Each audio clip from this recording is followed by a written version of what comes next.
Hey there, listener. It's Editor Sam here. Just wanted to insert a quick note about this episode. The audio quality is going to be a little worse than what you'd expect from Podpodcastcast. Me and Honor both had non-ideal setups. Honor was in the back of a black unmarked van, and I was in a hotel. So you're probably going to hear some clinking sounds, perhaps some car and key sounds. We apologize for that, but we will be back to our regularly scheduled podding positions in 2 weeks. So we'll see you then. In the meantime, it's still a good episode. Enjoy. Bye.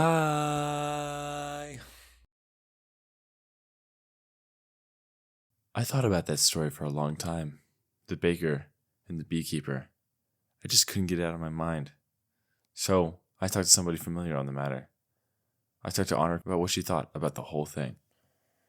Yeah, I'm sitting in a car right now where it's pitch black in the middle of the woods. So I think I'll make a great subject matter in about 2 days. And isn't that a little curious? Pitch black, middle of the woods. What did it all mean? What was it all going to? I couldn't say for sure. But the only thing I knew that would come next is the intro to Podpodcastcast. Welcome to Podpodcastcast.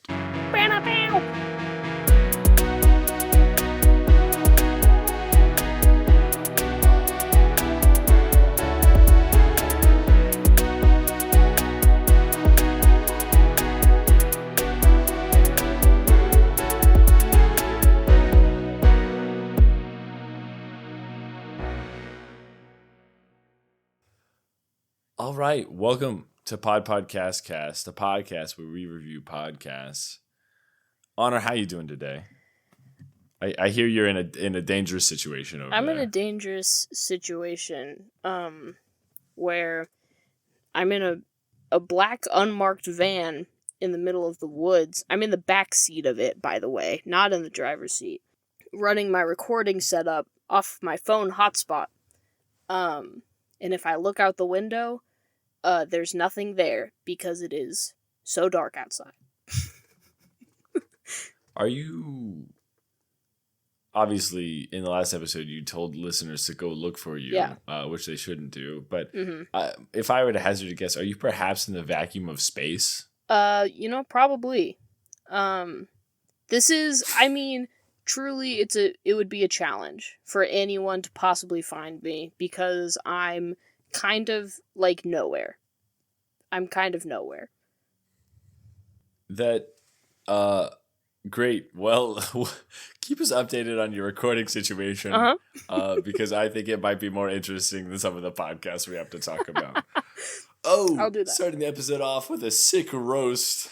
Ooh, burn. Honor, what are we talking about today? The audience knows. What are we talking about? We're talking about one of, I feel like, the classics in podcasts, where if you're going to talk about podcasts, you're probably going to talk about this podcast. We're talking about cereal. And we're not talking about Kellogg's. Nope. And we're not talking about General Mills. Nope. We're talking about Cereal, which is a complete misnomer, in my opinion. It's a double meaning because of serial murderers, which are very common in the true crime genre, and also serial fiction series, because it goes on for multiple episodes. Yeah, so for the uninitiated, Serial came out in 2014, and my understanding is it kind of blew open the podcasting sphere. No one had really made a podcast like Serial before, and because of that, Serial broke a bunch of records. Serial was the most downloaded podcast. It got 5 million downloads, which was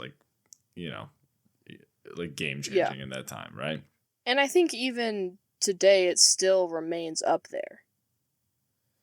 Yeah, I've certainly seen it as far as numbers go. Yeah, I don't know. I would have to call up the New York Times and say, "Hey, how's that podcast of yours doing? What's up with that?" But it's certainly still recommended on the true crime pages and stuff. It is kind of seen as in many ways the godfather of podcasting, right?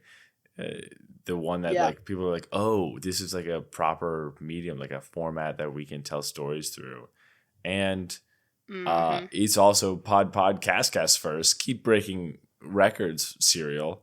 It's Podpodcastcast first true crime podcast. Yep. Now, Honor, do you think it's accurate to say that we are not true crime podcast people? We are not. And I will be frank about the fact that I don't like true crime as like a thing. So I came into this very biased, and I knew that I was biased against this podcast because I don't like true crime. I mean, just talking about true crime while sitting in this van in the dark, I'm like, why would I do that for fun? But here I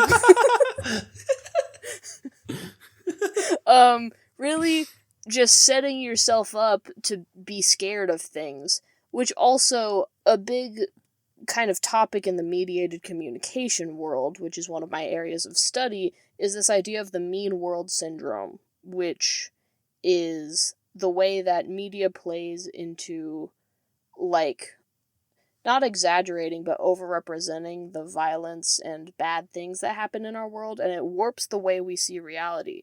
So I don't like that about true crime, and I don't like the way that true crime, which this is a very common thing that people don't like about true crime, is the way it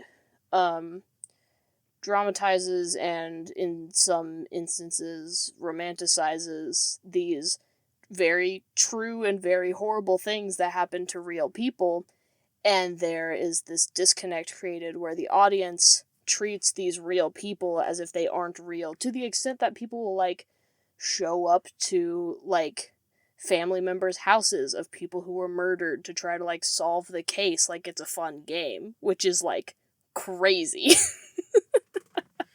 I dislike true crime podcasts for a similar reason, but I also have to admit that I'm fairly ignorant. Like it's a genre that I've kind of written off, and I'm like, I don't want to engage with it, because I'm like, I've seen true crime on TV and I've listened to some podcasts before, and it's just like I don't want to think about that stuff. Like there's this what is it? What's the phrase? Like murder porn. Like it's this idea of like torture porn. We're gonna show you. Yeah, we're just gonna show you this like, there's this idea of showing you this really graphic murder or telling you these horrible details, and it's legitimately very interesting, right? And so people really engage with it, and so the people that make the stories and the content put more of it out there, right?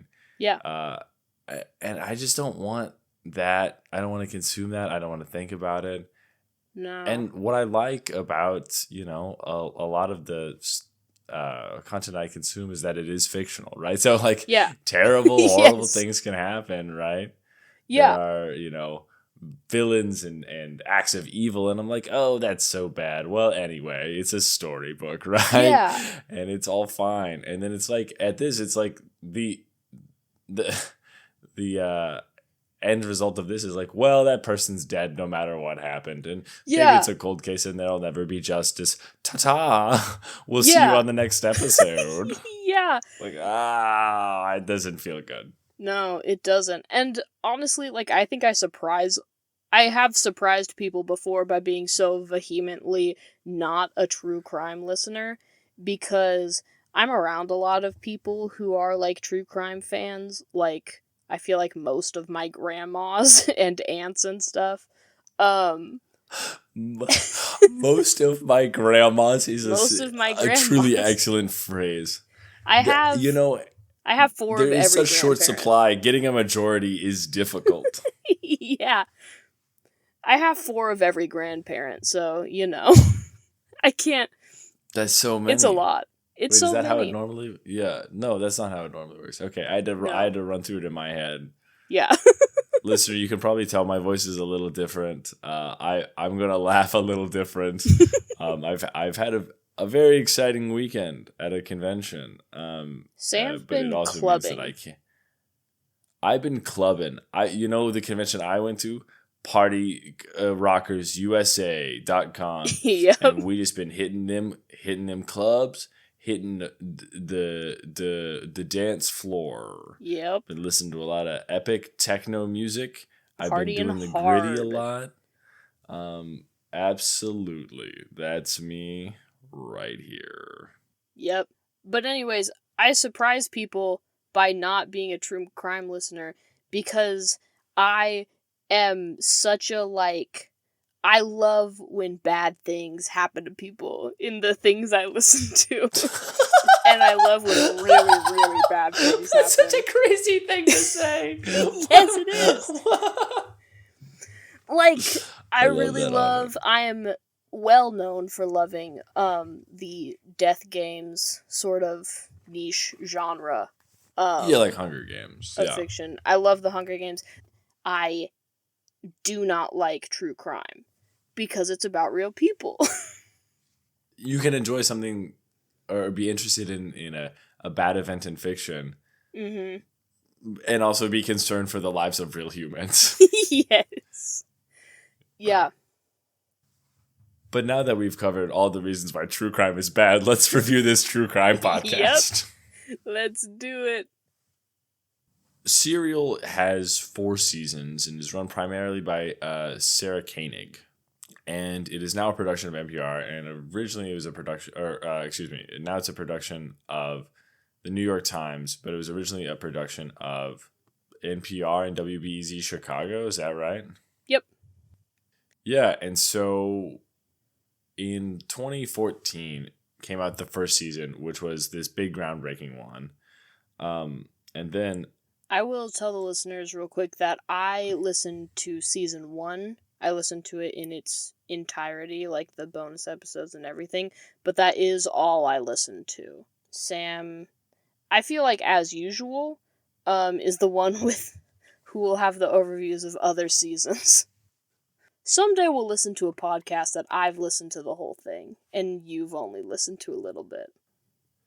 And then power will be restored. Because that's what it's all about. Make no mistake, listener. This podcast is about power. Podpodcastcast is actually power podcast. Pass. Yep. Little notes, secret title, in case you were That's what it's curious called. about that. Yes, that is accurate. I have listened to all 4 seasons of the podcast. Mm-hmm. I don't know. I'll probably make up my mind as we review whether or not I think you should listen to the other 3. I'll be interested to hear. So season 1, the big breakthrough, comes out in 2014. Season 2 comes out at the end of 2015. Season 3 comes out in 2018. And season 4 just finished as of recording, like really? 2 weeks ago. Yeah, I it started did not 2023 realize and it was that went to recent. 2024. That's interesting. It's very recent, and I was so worried going into the last episode of season 4 that it wasn't going to be the final episode, and I was going to lose my mind because I'd listened to 4 seasons, and if it didn't end, I would have died. But it was? Yeah, it was the end. Yeah. Those 4 seasons are 4 separate stories. And let's start with season 1, because that's the one that me and Honor both listened to. And that is, honestly, when people say go listen to Serial, that is exactly right. They're not talking about the other 3 seasons. They exist, and you can listen to them. But they're talking about Serial season 1, which got, like, the Peabody Award. It got a bunch of awards. Of, like, this helped create the podcast as a general thing.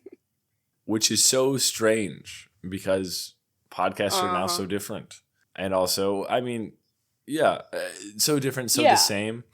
It's kind of a strange to me. Yeah, I mean, very much listening to it, you can tell that, like, this is the stepping stone between public radio and the podcast as a medium. It's interesting. Why do you say that? What's the thought there?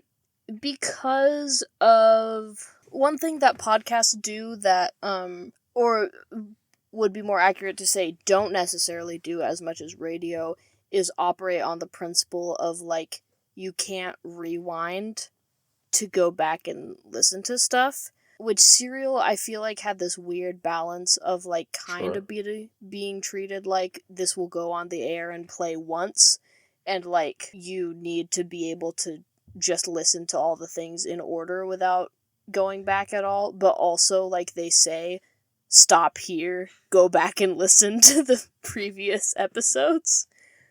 So it is like they're operating on the radio rules of, like, here's how we treat information and how it should be doled out to the listener. But also, guess what? We're recommending you go back and listen to things that have already aired, which radio wouldn't normally do.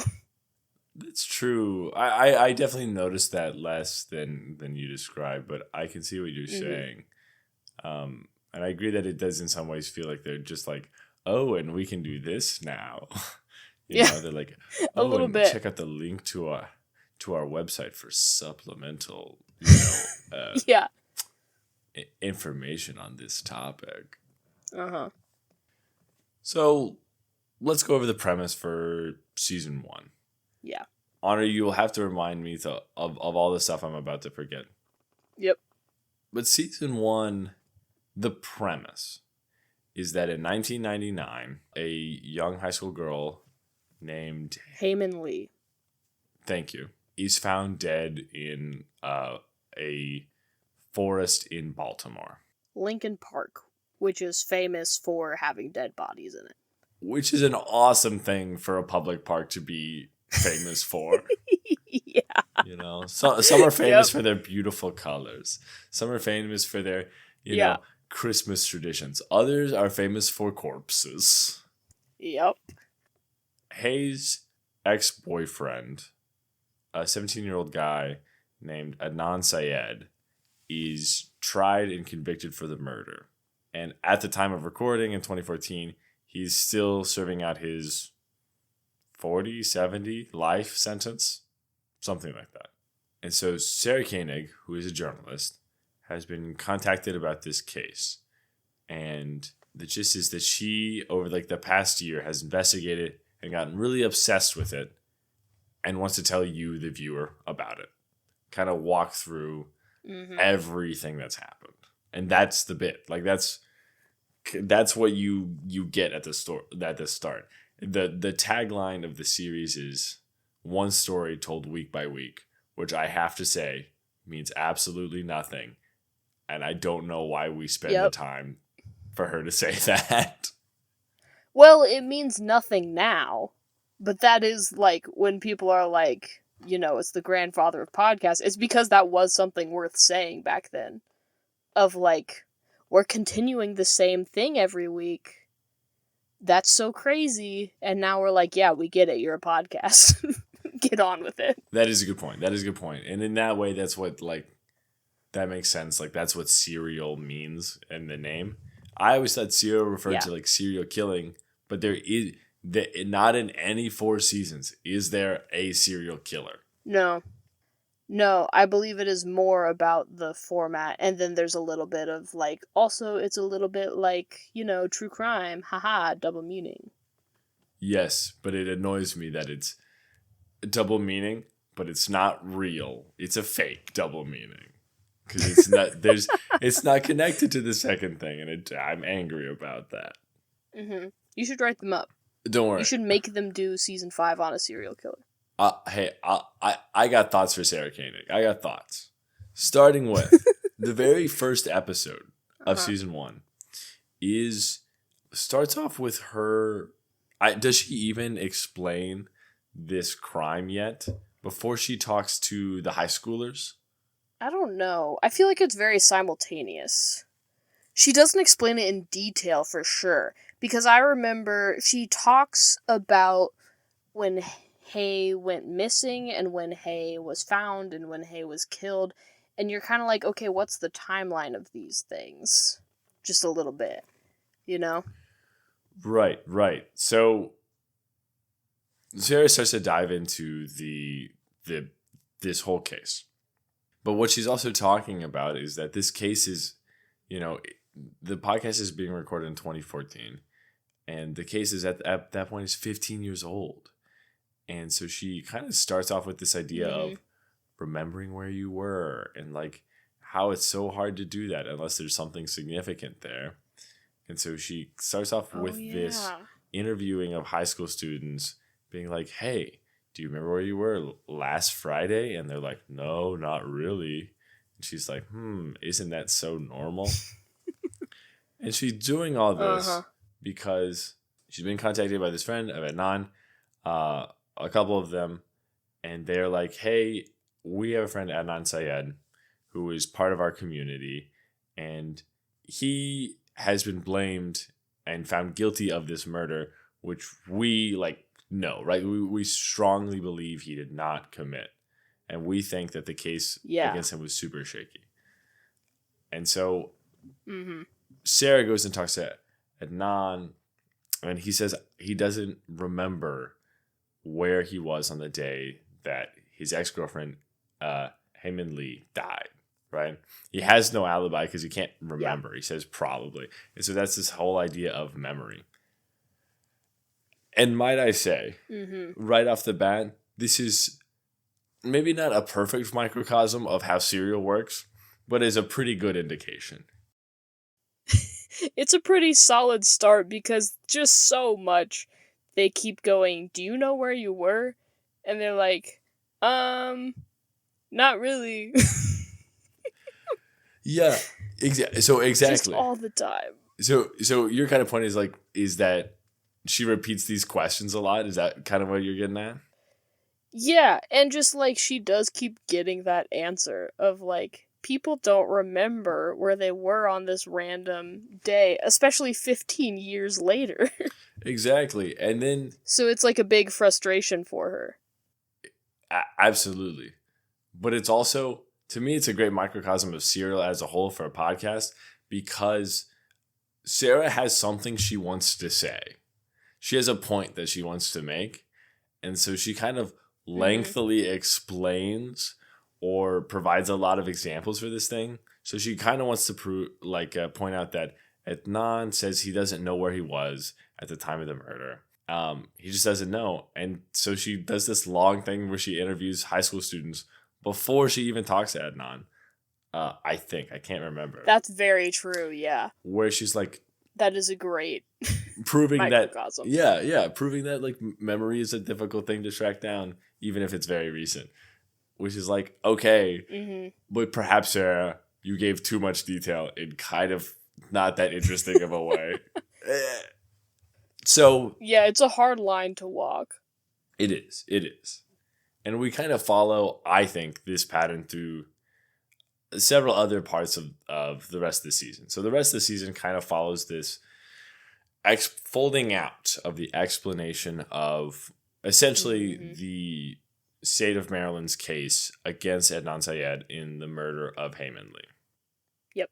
So Sarah dives deep into what Adnan's life was like when he was a 17-year-old guy and he was dating this young woman. And they're both in high school. They are both not allowed to date each other. They both come from these immigrant families. Hayes' parents are Korean. Adnan's parents are Pakistani. And they've both kind of got this strict mindset that she points out. So they're not really allowed to date. So they do this secret dating thing for a while. And eventually they break up.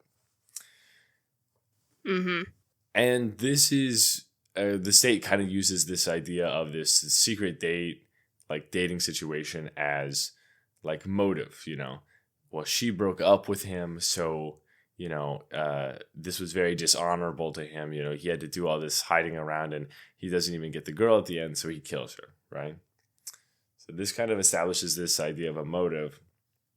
And then Sarah goes through all these other parts of the case. She goes through the state's timeline, how it proposes that, Adnan was able to carry out the case. She goes through, Adnan had a acquaintance named Jay, and Jay is the star witness for the state. This guy that he knew comes in and just says, hey, he did it. This is the guy. He killed Heyman Lee. He showed me. He forced me to help. And Adnan, like, just denies this. He's like, well, I don't understand. No, not at all. This is not at all how it happened. Yeah, it is, like, wild the extent to which it's like Jay is this acquaintance who's like, he did it. I saw the body and helped him bury it.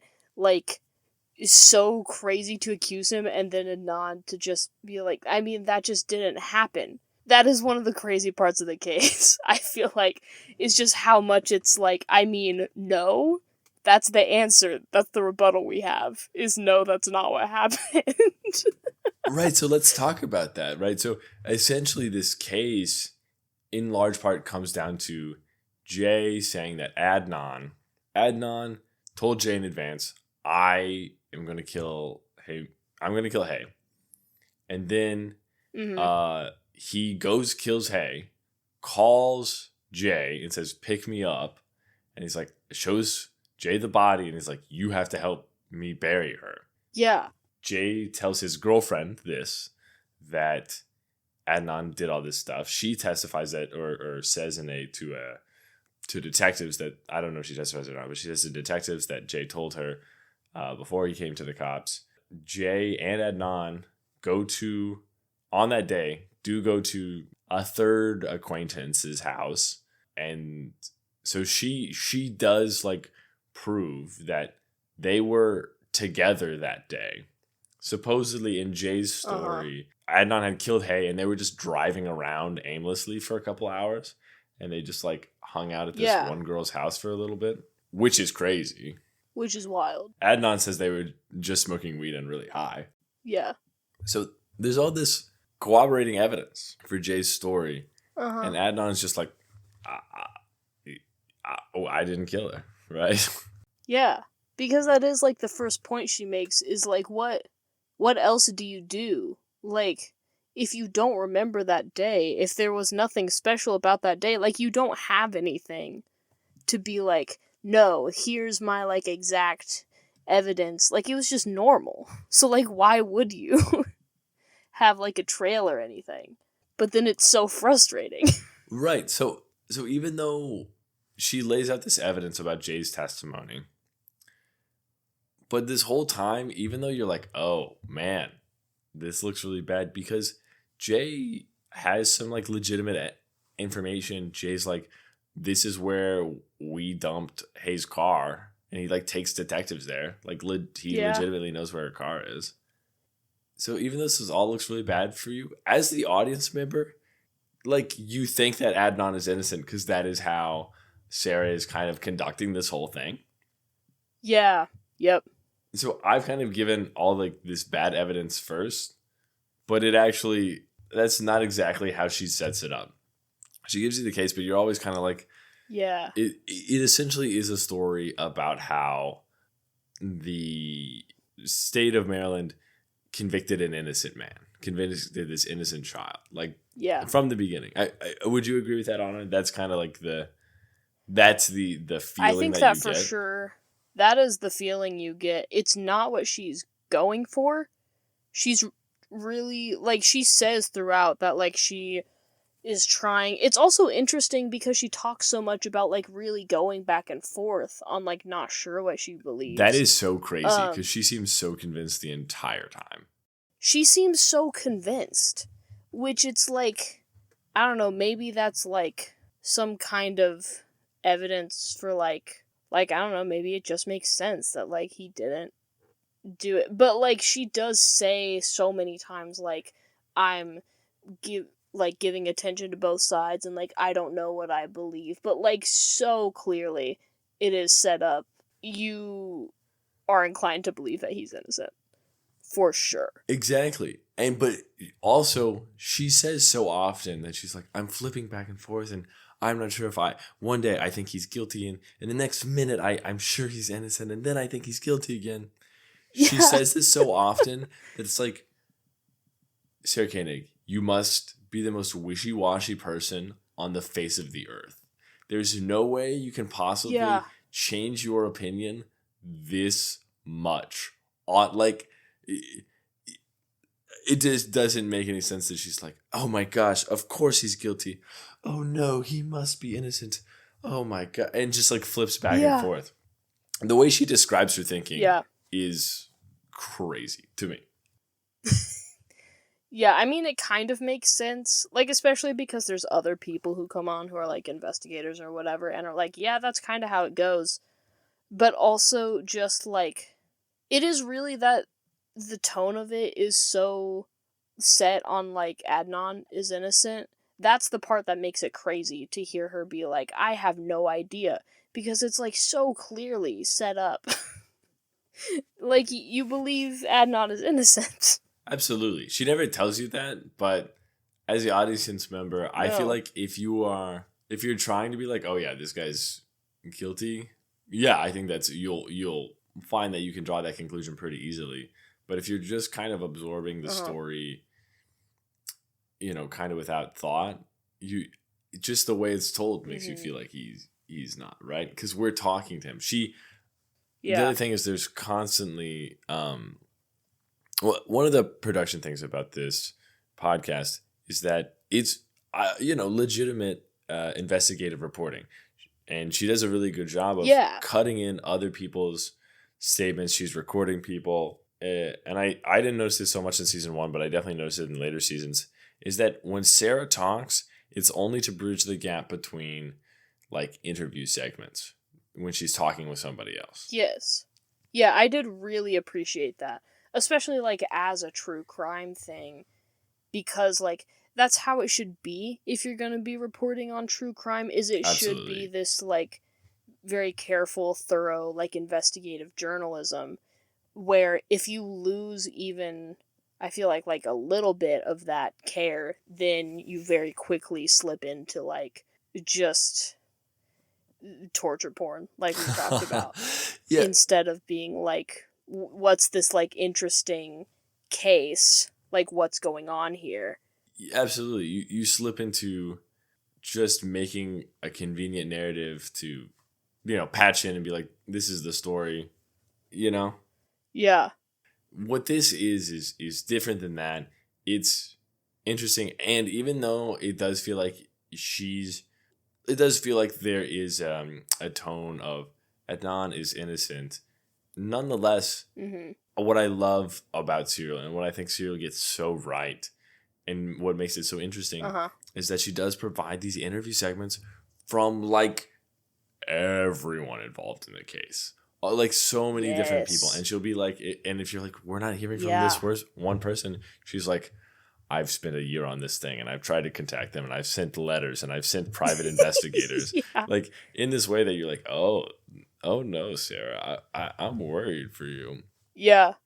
But that is she'll be like, I showed up to their house and they said no to my face. Yes. After 9 straight months of doing nothing but trying to contact them. It's like, this is not healthy, girl. No.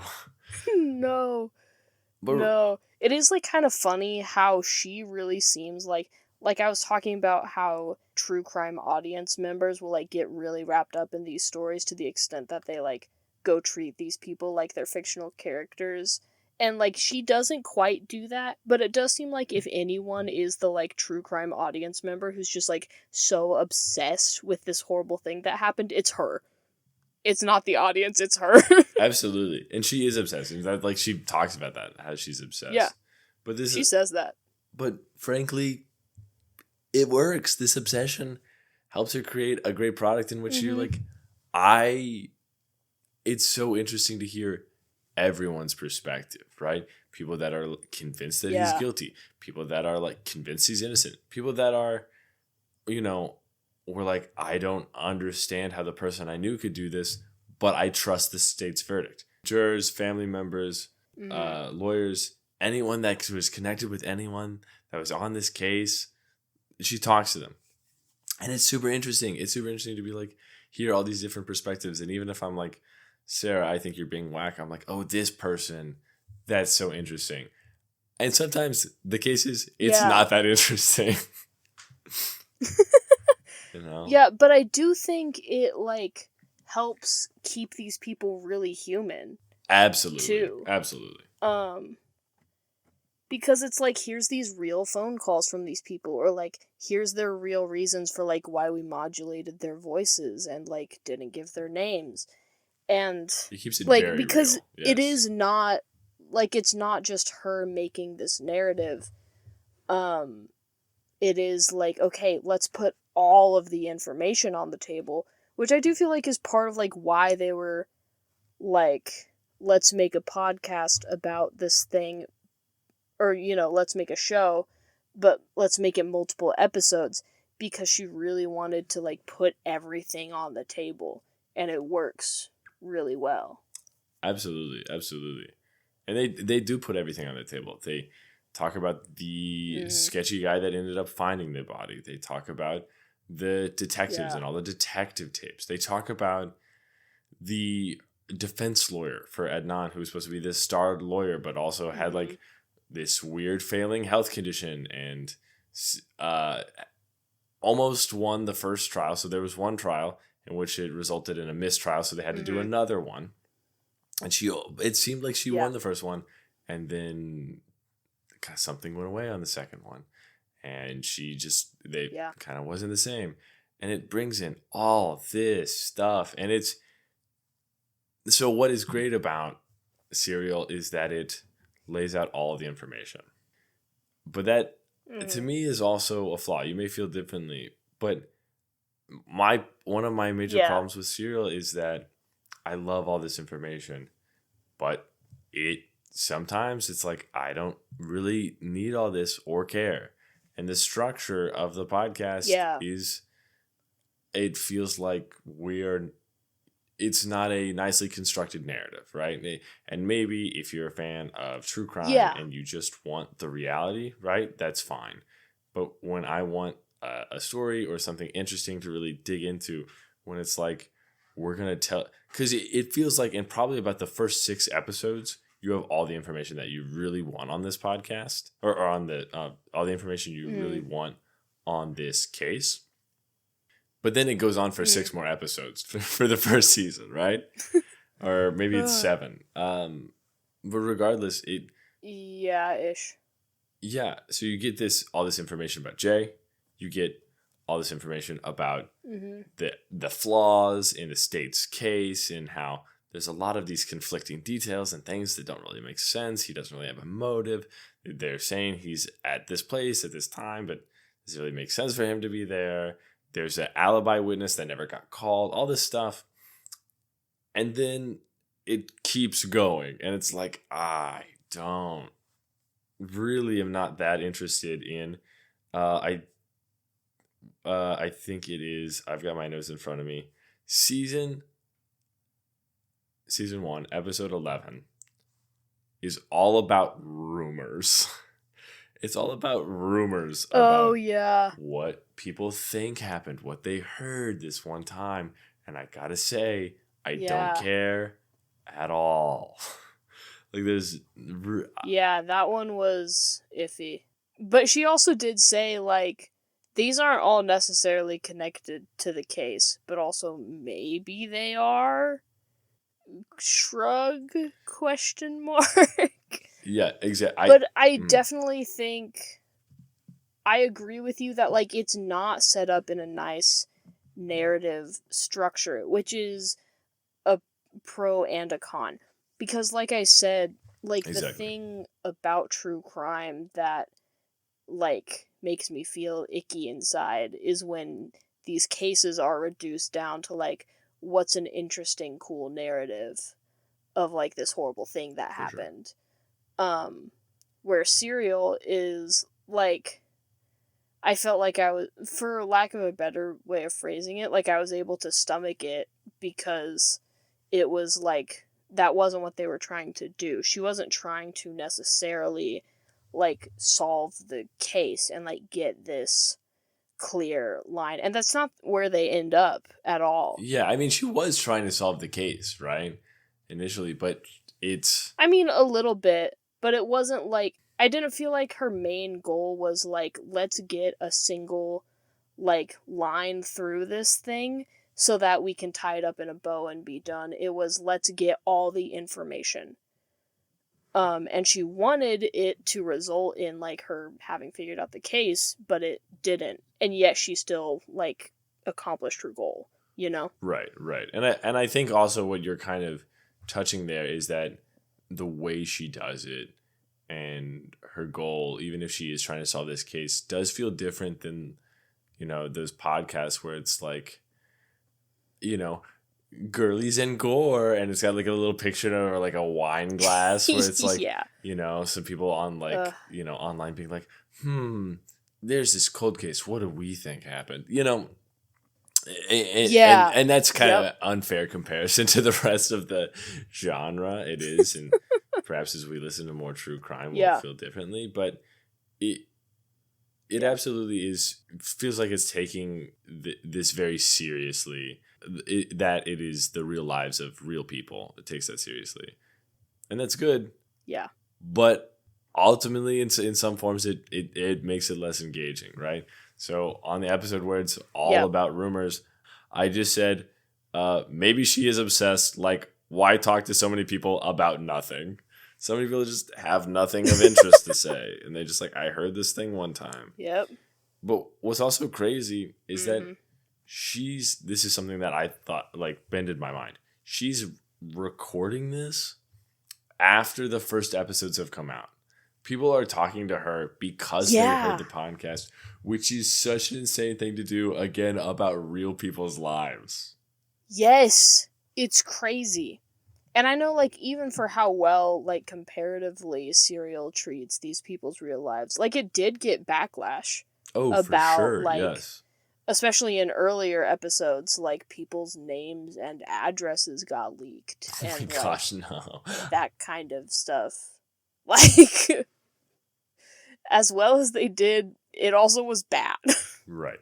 I did see a quote from a critical review at the time talking about how something along the lines of Sarah Koenig being a white woman trampsing through minority communities, right? So she talks a lot about how Adnan was a very, seemingly religious boy, right? He came from a very religious household, and he, was a kind of this stand-up kid at the mosque, and he would help out, and he would go spend time there after school. And so this review is kind of like, it's just another, reporter going through these communities that they don't understand. Which I mean, I'm not a part of that community, but I don't really see. I didn't see anything that I felt was ignorant or malicious in the way that she was just really interested in this singular subject and talked to a lot of people in Adnan's community in the town and that kind of stuff. Yeah, I mean, we're definitely not the authorities on it. 2 more white people. But I also felt the same way, because she wasn't, like, claiming to be an authority on any of these things, and she wasn't really digging into, like, it felt like she got into it was her being, like, the state's case pushed too much on, like, claiming, like, oh, these are the effects this culture has on Adnan's life, and, like, how it could have influenced him. And she was like, I mean, he was, like, pretty normal, like, that's just a normal part of his life, like any of our cultures are a normal part of ours. That's another thing she points out during the trial and during his, like, hearings about bond and all this kind of stuff. Like, the community shows up, and these prosecutors kind of almost make a point of, like, look, he's part of this Muslim community. They refer to him as a Pakistani person, even though he's American, right? He, like, was born and raised here. They're like, so his bond should be higher. We think he's a flight risk because there are other, they claim there was a pattern of young Pakistani men dating women, then killing them and fleeing to Pakistan to avoid prosecution. Which just didn't exist. Right, which was, like, flatly untrue. But because of that, like, otherization, right? It's always like, oh, maybe that could be true. Mm-hmm. So that is true. It definitely plays into the how this case shakes out. I say definitely. I don't know. That it seems like it. So real quick, I do want to mention that Sarah is interviewing people as this podcast is coming out, and one of those people is Adnan, and it's crazy. When she talks to Adnan, and Adnan's like, I had to try, or maybe she mentions it, that he has to try really hard not to befriend her or be overly nice to her or anything, because that is like, you can't do that from jail. You can't you can't like have like somebody try to like, you know, create evidence for you that that's your friend, that you like told them to do that. Which also put like a tremendous amount of pressure on him.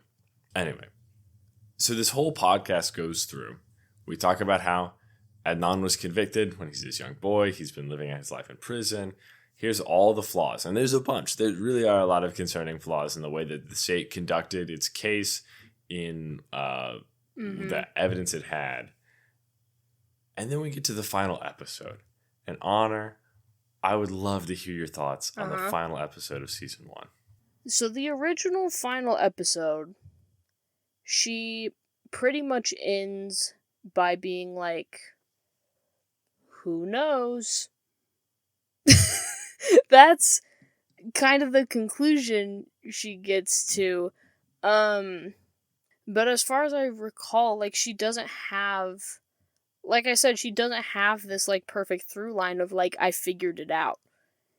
It's like, we've laid out all the information, here's all the flaws, and then, honestly, a thing I loved, she's like, if this, like, showed us anything for sure, it's that, the justice system is broken, and how did this thing happen?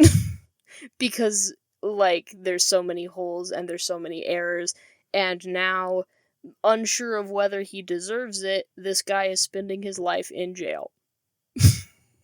Right. But ultimately, there is no ending. That's the thing. The episode starts off with her talking to Adnan. And That's the thing. And Adnan says, so, like, I forget what he says, but he's like, so not to offend, but like, you really don't have an ending. And she's like, no, I don't. Yeah. Or she says, oh yeah, I'm gonna come up with the ending, and she does not. There's no ending, and there's nothing. Yeah. There's no resolution to this story, and it's not. So it's not really a story. It's almost like Sarah Koenig's like a diary entries about this insane time in her life when she became really obsessed with what happened to this other guy for the course of like 2 years. Absolutely insane. Yeah, it's crazy. But it does make me be like, okay, thank you for not, like, making up a narrative to, like, be satisfying. Like, this is how investigative journalism goes sometimes. That's true. Where it's like, well, here's the info. That's true. You're right. But also, that makes it unsatisfying. Like, if you tuned into this podcast, to listen to a satisfying story, to like learn something, and you're like, oh, this is so interesting, and it resolves, does not happen. Does not in 2014. That doesn't happen in 2014. Not in 2014. Thank God. Even once you get past that a little bit, it's still like, unsure. But it is more resolved. Yeah. So essentially, Sarah concludes that Adnan is probably innocent. She doesn't really conceive of any way that he could have committed this crime. It doesn't really make sense. And to be fair, there's a lot of stuff that makes you feel that way, even though you're like, I know that she wanted me to, like, this was what her takeaway was the whole time. That is, you do end up aligning with her anyway. And then, so that's her conclusion, and that's as best as you get in 2014. You have to wait, I think, 6 more years till 2020, when there's a follow-up episode, an update episode, where essentially what has happened is Adnan has been putting a bunch of motions through the courts for a while now. And eventually, during one of these hearings for some kind of, I think a relief, basically, that he's saying, my lawyer did a bad job, and I would, like a lesser sentence because of this. At some point during all these proceedings, the state reviews his case because there's a law that forces them to review his case. And the current prosecutor's like, oh no, this case sucks. Like, actually, there's all this evidence sucks.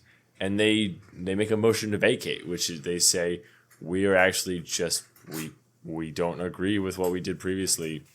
We don't think he should be in jail currently. We're going to relook at the information, and we could bring another case against him. But the one that we made was actually terrible. And so Adnan Syed, after like over 20 years in prison, gets to go home. He's out. He gets to go home. I think that the title is Adnan is Out. Adnan is Out, which is... That's the episode title. So glad that I did not listen to this in 2014 and got the benefit of hindsight, because then there is actually a conclusion. Yeah. A very detailed one about all the particulars, but it's true, and that is good. And then season 1 has 3 other episodes, which are just Sarah goes to a trial for a hearing for one of these other motions that he makes in like 2016 or 2018. But after those actually come after Adnan is out on your feed, so it's not that interesting. So you already know he gets out, and so you don't really want to hear about this one hearing. It was before on mine. Oh, really? Okay, well, on mine... Maybe yours was messed up. On mine, Adnan was... It goes, Adnan is out, and then these other things. And it's like, okay, I don't really care.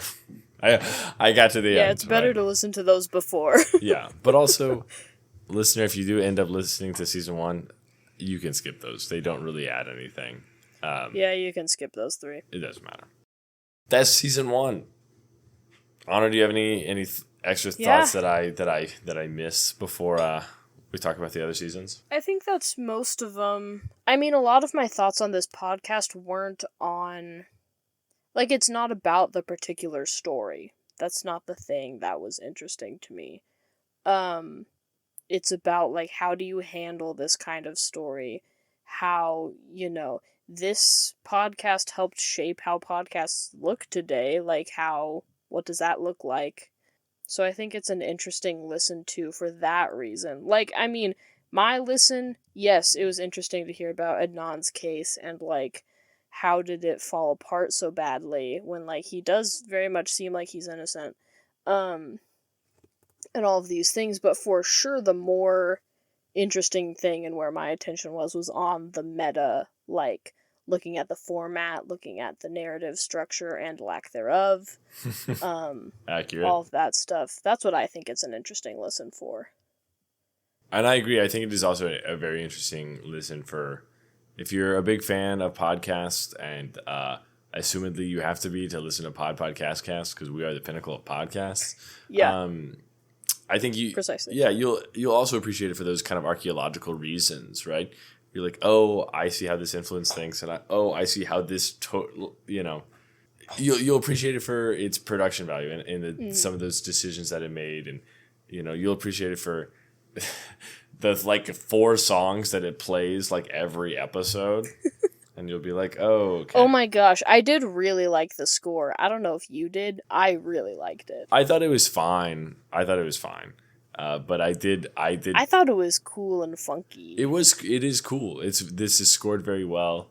But there's this the songs play repeatedly between the episodes. And it's like, I've heard this one. Oh, for sure. I've heard this transition like 40 times now. I actually wrote in my notes, it has like the same 3 songs, and then it played another one. And I'm like, well, I guess I'm an idiot. But it's good. It has very good production value. And if you like podcasts, you'll appreciate it for those decisions. And for also seeing like, oh, you can see like, oh, I could, if I was in 2014 and this is like the first thing I heard, or, this is like my introduction, or this is when podcast gets real for people. This is when this format is like, oh my gosh, we can do so much with this. Like, she's doing investigative journalism. She's doing storytelling, all in this format, which is essentially like so simple. It's radio. It's been around forever, but it's also like just sharing audio files, which is so simple. But there's so much you can do with it, and that's really what Serial does a great job of. It does a lot with it, with the format of podcasting. And in that way, that's the beauty of the pod. That's the beauty of the gosh dang pod. So, in light of that, season 1 of Serial, which, to be fair, I mean, is Serial. I'm gonna say is, for its contributions to the field of podcasting, 5 stars. It as a modern day podcast, 3.5 stars. I was also going to say 3.5. That's a little uncanny. I'm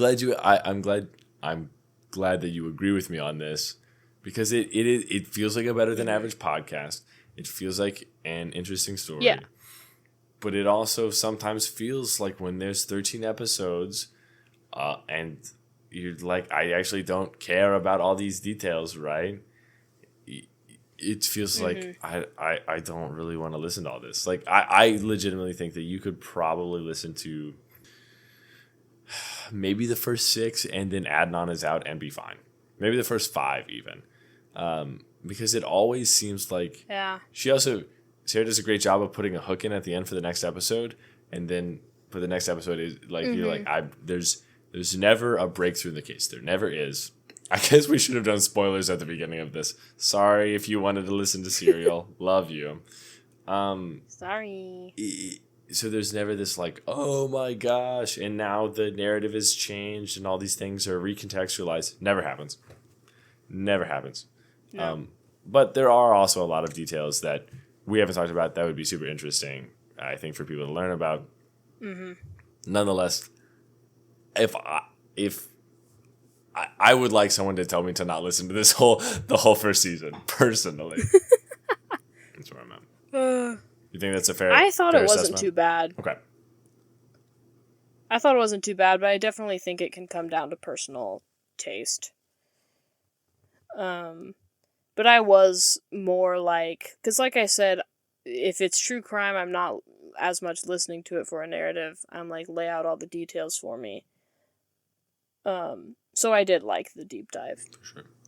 And to be fair, this podcast has made me have a better opinion of true crime in general. It's not all just for sure, gore for gore's sake, or here's this like story that's been told on Reddit 1,000 times, and we're gonna talk about it again because we know people will be vaguely interested. It's genuine investigative journalism.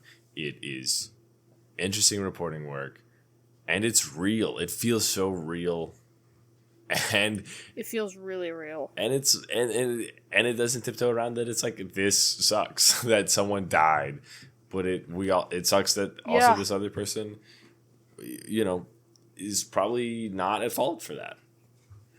Okay, Honor, are you ready for the 3 other seasons?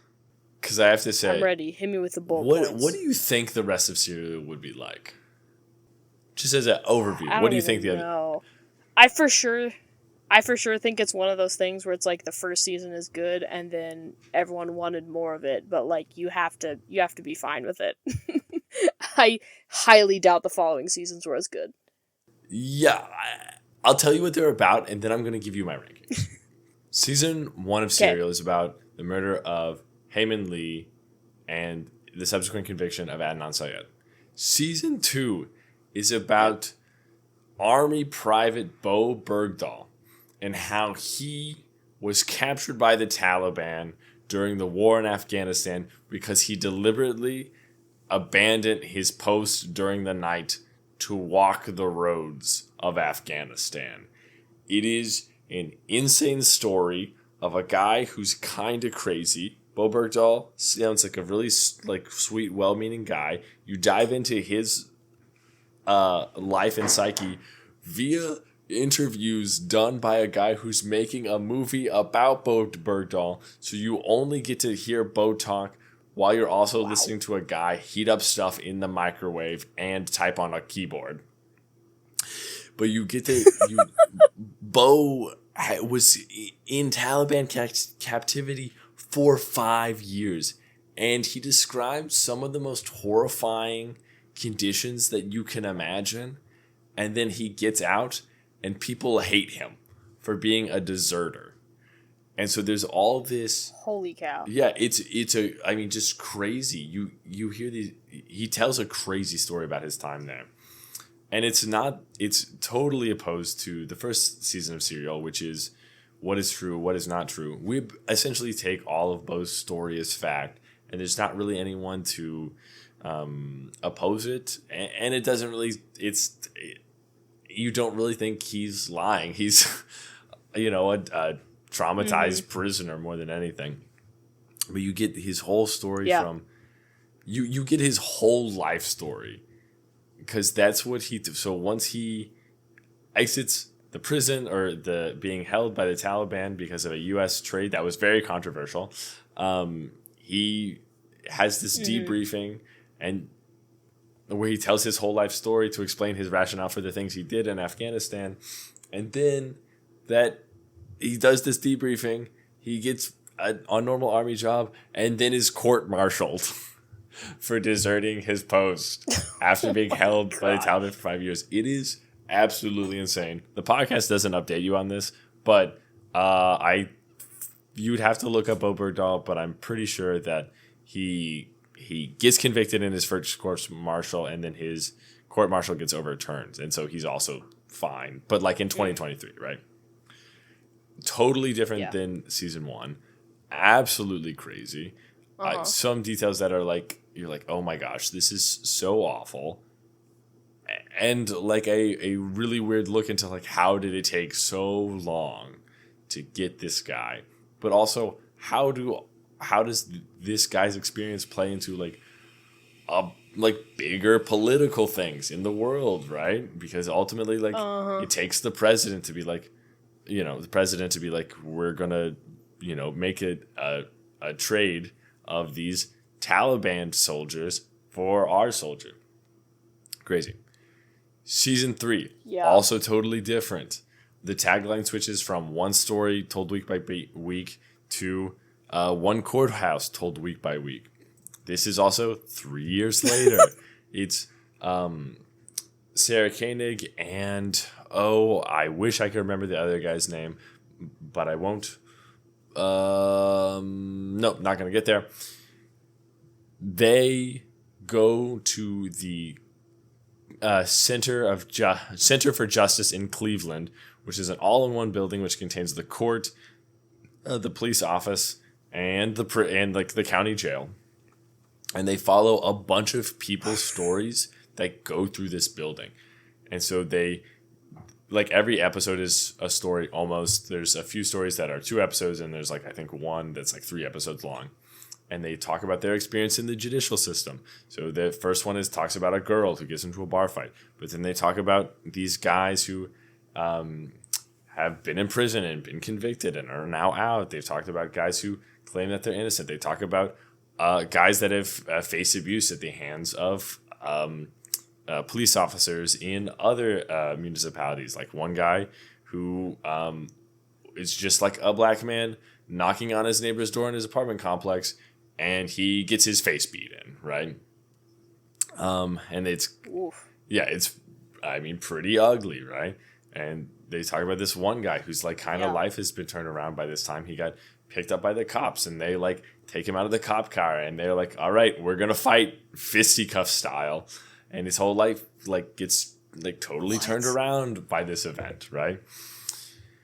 I mean, just these absolute insane details. But they talk to suspects, people that are actively in prison. They talk to prosecutors, defense attorneys, police people, just everyone involved in the whole judicial system.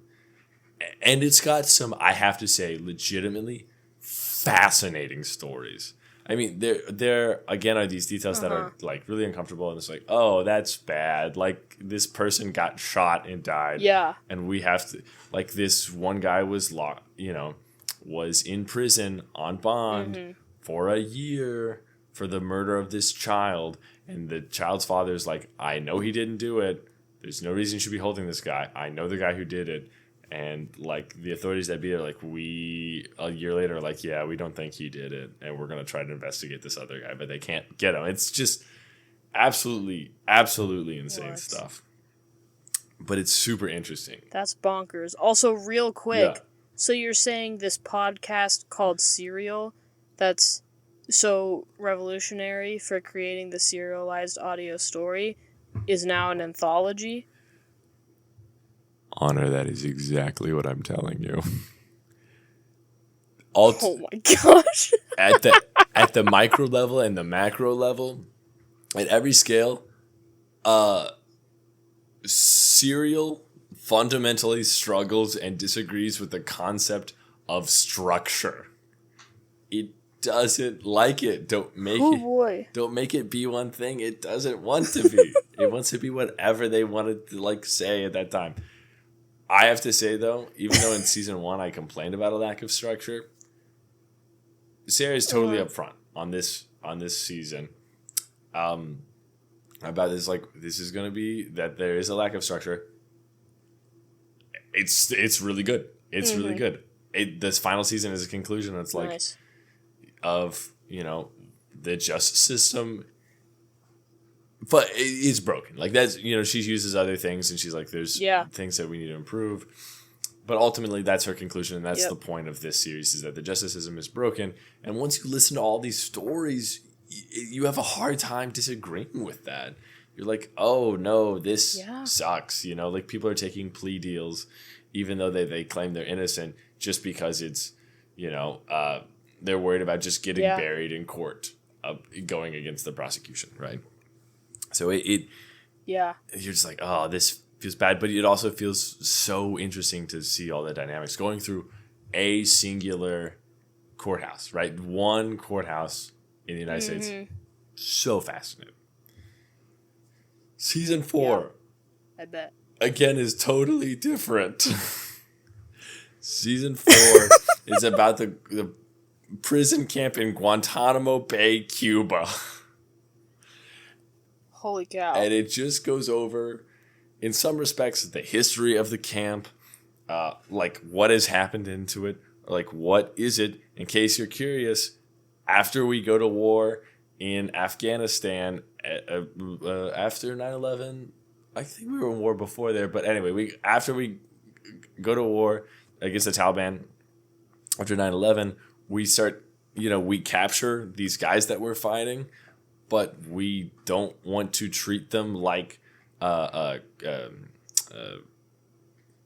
don't want to treat them like lawful combatants, which means that we have to provide them the rights given by the Geneva Convention. So instead, we call them unlawful combatants, which means we can treat them however we want to. And so we send them to this prison that's outside of the United States, so they can't access the federal courts by our law. And then the United States government tortures these guys to elicit confessions, which once they actually try to put these guys on trial, they can't. It's the system doesn't work because you can't, a confession elicited, via coercion is not good evidence. Yeah. Stuff's so messed up. It's again, you listen to these very uncomfortable details and it's like, oh my gosh, I can't believe this actually happened to real people. These experiences are harrowing. And it's interesting, as a young person who really, I didn't know that much about Guantanamo Bay at all, right? Other than that, it existed.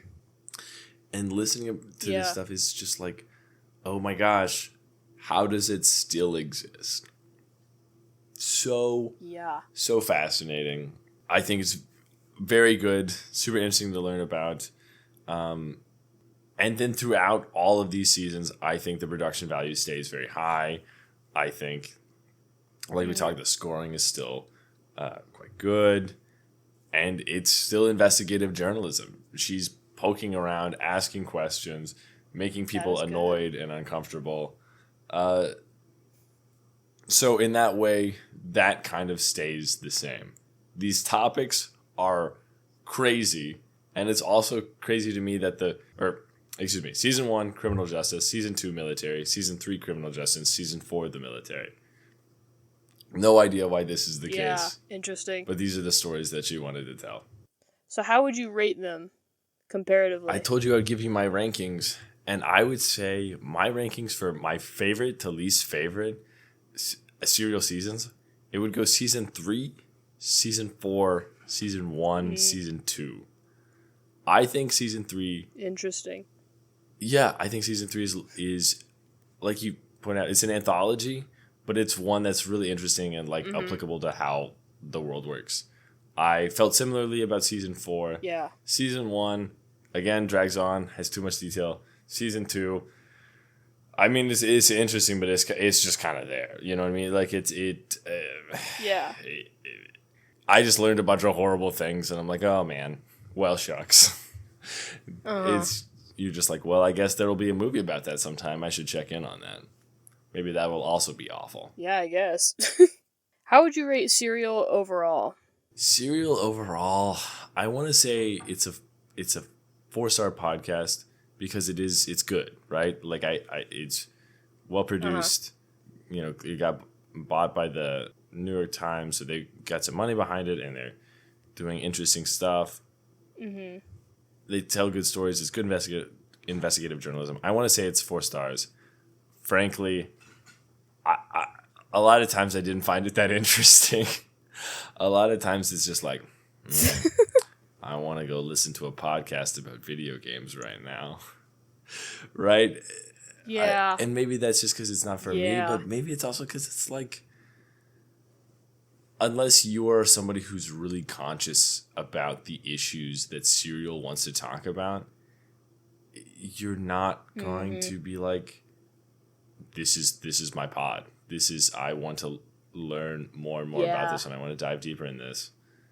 You're going to learn a lot, and it's going to be interesting, but it's just as a form of entertainment, right? Ultimately, what podcast is a form of engagement. It's above average, but it's not a page turner all the time. Yeah, again, I feel like the way I was interested in it was because I'm interested in the meta and the study of, like, communication and how we design stories and entertaining mediums. But that does not mean... That's, like, so specific. I mean, that is true. Most people are not going to enjoy that. That's true. But even in that case, Honor, I think that you'll see that it gets better and it adapts over the next seasons. But I think you've probably gotten close to the maximum amount that you're going to get out of this podcast by listening to the first season. And I think that will be the case for a lot of people. That's what I think.